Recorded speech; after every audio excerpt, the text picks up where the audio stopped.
umbane, amanzi, xa yonakele, funeka siwalungise. Then ke ngokusiya ebantwini, kukho abantu bakarhulumente silapha nje.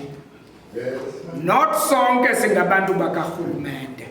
Siyaphosisa uba sithi sonke singabantu bakarhulumente. Bakhona abantu abadala benkamnkam, abantu bakarhulumente abo. Zonke zazindlu zikarhulumente ezifumana i-grant nezi zifana uba zifumana izindlu ze-RDP.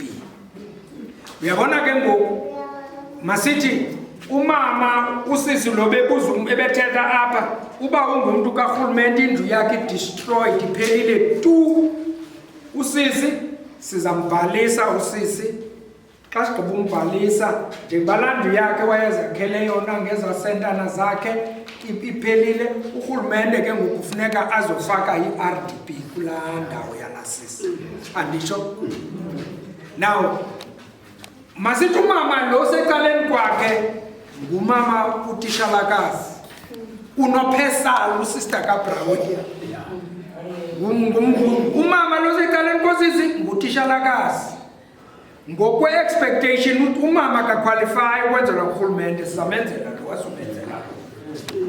Ndifuna niphume apha ni-clear, ningabulike nithi wathi uWilliams wathi asizukwenzela mama xa ungutishala uziphangelele.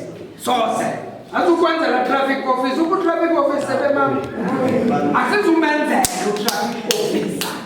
Uzawuzenzela ngoba ufanele uba enze laa nto kamama kasister kaBrown azifake into zakhe kwi-insurance. Uyabona? Now sijonge ke ngoku utata Skweyiya, okay, wapentshina sefumana half yomrholo, indlu yakhe iwelelela donga, unguphashiya. Okay, Tata Skweyiya siyambhalisa as a human settlement, azothi Tata Skweyiya masiyilungise elidonga lakho okanye laa ndlu yakho ibiyonakele ngokwezindlu zabantu. Hayi everyone apha noqualifyayo uza kwakhela. Masithi ubhuti ungutishale eKapa, indlu yakhe i-destroyed apha, asizukwakhela bhuti. Ya, ndizama ukutsho nje uba asizukwakhela. Uyaqonda? So that icace le nto wonke umntu angaphumi apha esithi but abantu aba basokolayo ngaba bazawujongwa balungiselelwe into zabo ngurhulumente. And then that's how this thing works. Ikona ndishile magosa, nigqibezele 100% iphathiswa.